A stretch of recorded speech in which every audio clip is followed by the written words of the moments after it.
Good morning, guys, and welcome to the Cam Financial Stock Market Update for November the 17th. So, today we're going to start not really with the stock market. I want to talk more just about what's going on with the post-election Trump rally, I guess is what it's being called, just with the crazed rally that we've seen in the markets. And hope to temper a little bit of enthusiasm. I know it's exciting when you're making money, and for the most part over the last week, it hasn't really mattered what you've been invested in. It's made money, with the exception of bonds. Bonds obviously has taken a major hit as rates are pricing in, at least one Fed fund rate increase, but likely more than one. So then there's the other side of that as well, and we'll get there. But like I said, especially with the stock market, make sure to temper your enthusiasm a little bit. We've finally seen in the last couple of days it's starting to level out and come down a little bit, and realistically that's not a bad place for the market to be right now, while we figure out whether or not these companies can grow. Right now I'm not sure. I haven't looked recently, but I know at one point in time the S&P 500 was trading at about 17, maybe it might even been higher than that. It might have been 19 times. Give me a second. And this may not be accurate. I'm going to use somebody else's website, somebody else's information, so I don't necessarily know that this is true. But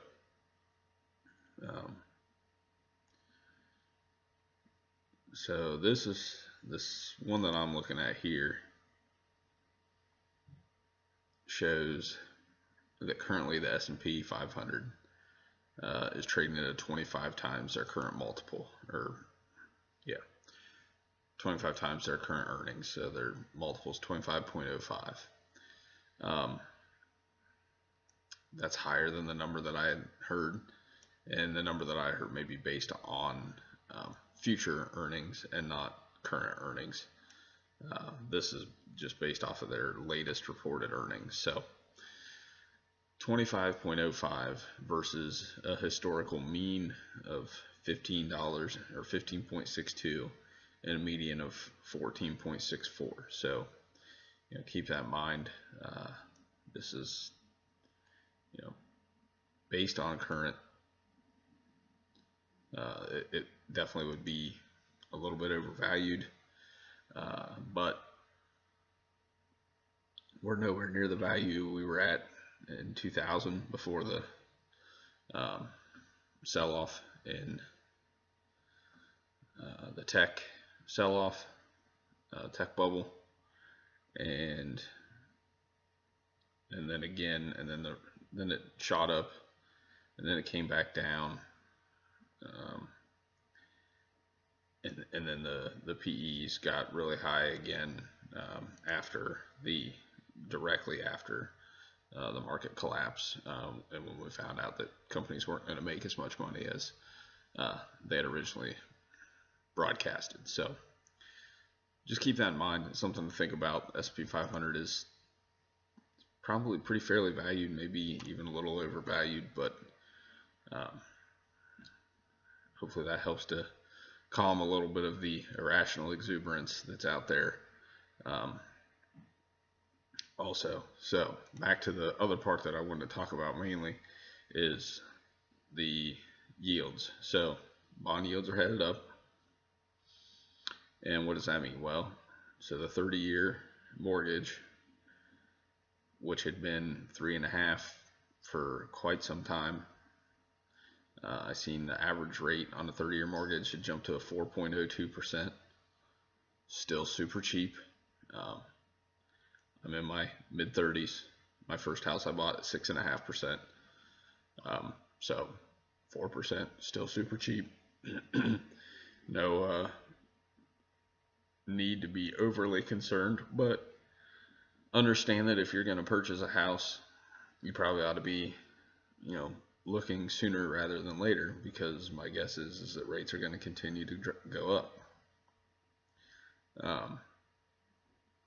And along those lines, with rates continuing to go up,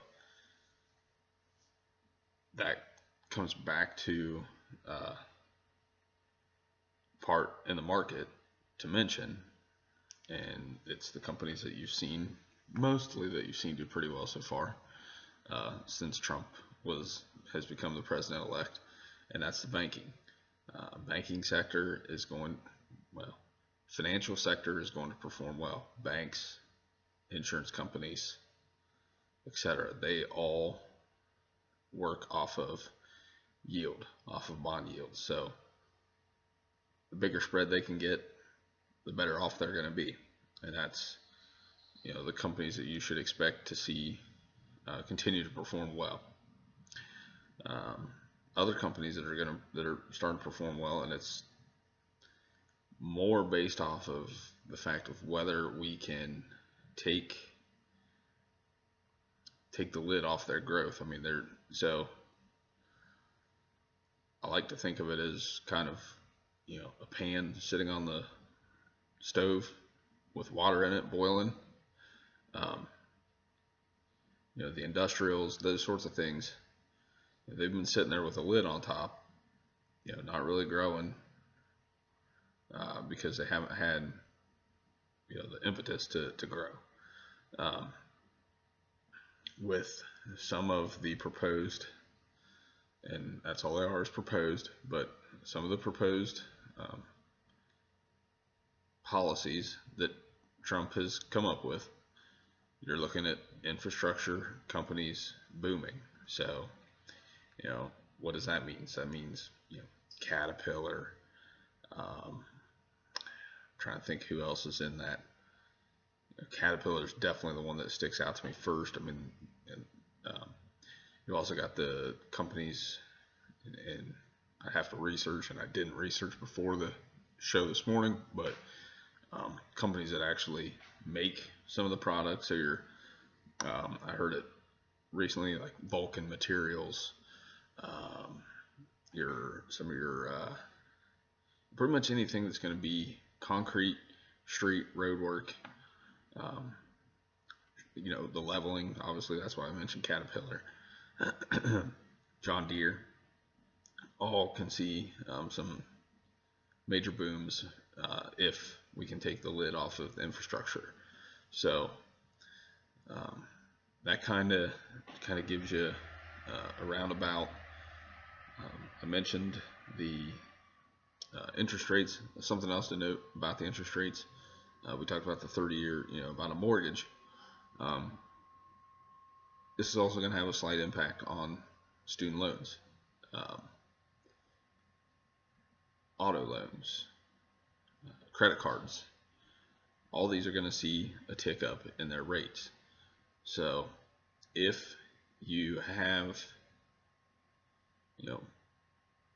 debt out there, I suggest now would be the time to start really trying to clean it up, because you're going to see rates start to increase, which is going to make it harder to pay these loans back over the long term. So that's just how the economic platform is going. So things to keep in mind as especially heading into Christmas, right?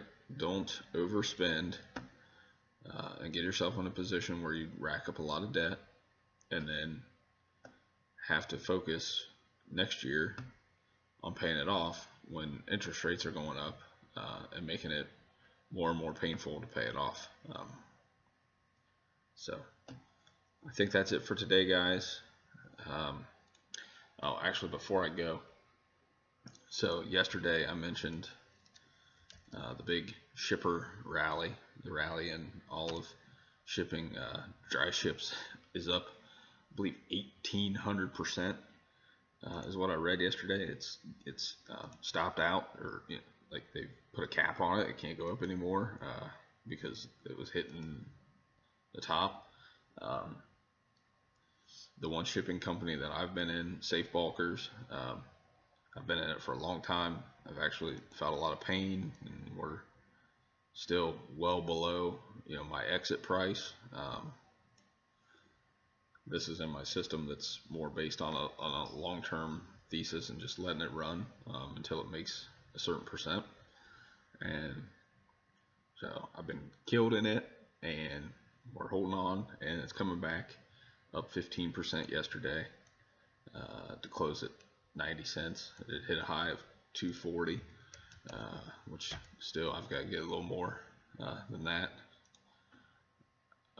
But it is what it is. As long as you understand the company, and I've read their reports, I mean, their cash flow is good. It's just a matter of waiting it out until things improve.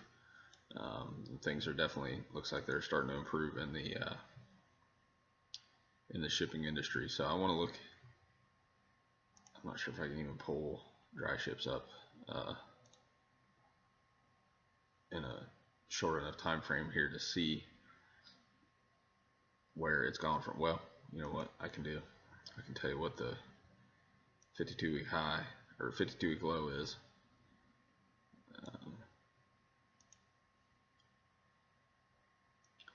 So we can get an idea. So the 52-week low, so it's $3.84. That's once you go back and adjust for the sale. They sold some more stock. They did a reverse split. I'm sorry.